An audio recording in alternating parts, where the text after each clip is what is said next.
ہائے اللہ، مولانا شراب اشرفی، جی جی وہی drum of شراب اشرفی کو آل آف سڈن شہادت کے مرتبے پہ فائز ہونے کے لیے ارمان جاگ اٹھے ہیں۔ یہ بھی ٹی وی پہ بیٹھ کے صبح سے نوٹنکیاں دکھا رہا ہے، ڈکونسلے، ڈرامے بازیاں، رنگ بازیاں اور تتر تیزیاں دکھا رہا ہے۔ یہ سارے شرابی، کبابی، زانی اس وقت مولوی بنے بیٹھے ہوئے ہیں، ایکسیپٹ فیو، چند ایک ہوں گے جو تھوڑے سے بہتر ہوں گے، باقی سارے ایسے ہی ہیں، یزید کے ہاتھ پہ بیعت کرنے والے اور ارمان دل میں شہادتوں کے لے کے بیٹھے ہوئے ہیں۔ یہ وہ ہے جو جیو کی نیوز میں ٹن ہو کے نا آ کے بولتا ہوتا تھا، اور اب شہادت کے مرتبے پہ شرابیوں، زانیوں اور کبابیوں کو شہادتیں نہیں ملتی، منافقوں کو شہادتیں نہیں ملتی، یزیدوں کو شہادتیں نہیں ملتی۔ شہادتیں ان کو ملتی ہیں جو حق اور سچ کی راہ پہ لڑتے ہیں، جو باطل کے خلاف کھڑے ہوتے ہیں، جو سچائی کا ساتھ دیتے ہیں، چاہے اس کے لیے جان ہی کیوں نہ چلی جائے، وہ شہادت کے مرتبوں پہ فائز ہوتے ہیں۔ آپ جیسے ڈرامے باز، سبز باغ دکھانے والے، یزیدوں کے ہاتھ پہ بیعت کرنے والے، منیر ماچھی کے آگے اپنی تلوے چاٹنے والے جو لوگ ہیں نا، ان کو شہادتیں یہ نصیب نہیں ہوتی۔ ملک کے اندر جو فسطائیت قائم ہے، بربریت ہے، بے حیائی اپنی پیک پہ پہنچی ہوئی ہے، ٹی وی ایکٹریسز، ماڈلز، ڈراموں میں کام کرنے والی، سوشل میڈیا پہ کام کرنے والی تمام عورتیں ننگی پھر رہی ہیں۔ کچھ ایک نے تو شلوار بھی نہیں پہنی ہوتی، دوپٹہ آپ چھوڑیں۔ اس وقت اس شرابی، کبابی، مفتیوں، عالمیوں اور مولویوں کو جاگ نہیں آتی ہیں جی۔ اب جیسے ہی خان کی بہنیں سڑکوں پہ نکلی ہیں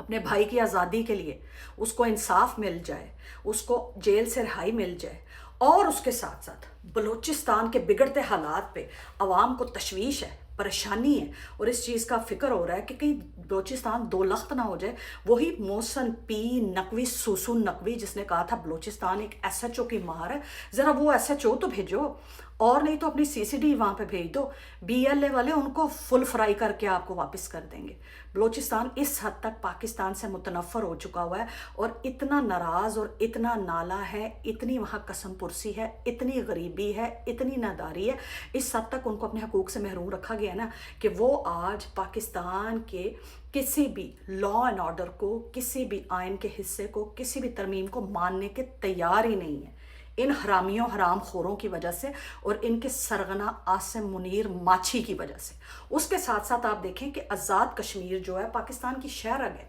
پاکستان کا حصہ ہے۔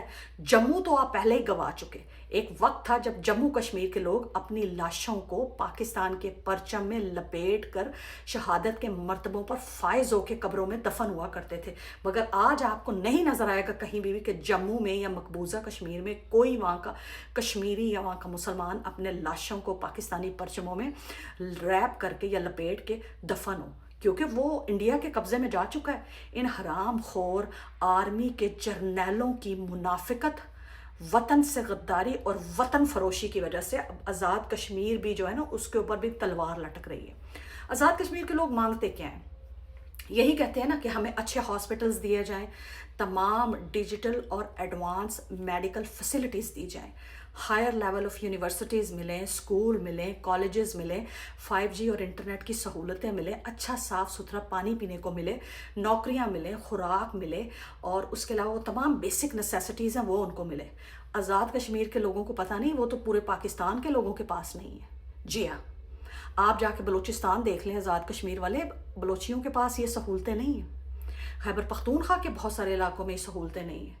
سندھ کے، انٹیریئر سندھ کے بہت سارے شہروں اور علاقوں کو دیکھ لیں، وہاں پہ یہ بیسک نیسیسٹیز عوام کو دستیاب نہیں ہیں۔ پنجاب میں بھی جو ایکسٹیریئر پنجاب ہے یا جو دوسرے دور دراز کے علاقے ہیں، وہاں پہ بھی عوام کو یہ بیسک نیسیسٹیز نہیں مل رہی۔ تو آزاد کشمیر کے باسیوں، آپ اگر یہ ڈیمانڈ کر رہے ہیں تو یہ آپ کی ڈیمانڈ جائز ہے، پر یہ تو پاکستان میں بھی لوگوں کو دستیاب نہیں۔ ایسے حرام خور جب آ کے حکومتوں میں بیٹھتے ہیں نا، اور یزیدوں پہ بیعت کرتے ہیں، کافروں اور شمروں کے آگے اپنا سر تسلیم خم کرتے ہیں، اس طرح کے قاری، مولوی، مفتی، تو پاکستان تو کیا، آزاد کشمیر تو کیا، کسی بھی ملک کو اس کے لوگوں کو بیسک حقوق یا بیسک جو رائٹس ہیں وہ نہیں ملتے۔ اس لیے تو پاکستان تھرڈ ورلڈ کنٹری میں آتا ہے۔ دکھ کے ساتھ، تکلیف کے ساتھ، افسوس کے ساتھ کہنا پڑتا ہے کہ یہ وہ کنٹری ہے جہاں پہ کوئی رول آف لا نہیں ہے۔ وہ لوگ جن کے پاس طاقت ہے، پیسہ ہے، پاور ہے، یا جو سیاست میں ہیں، they are above the law,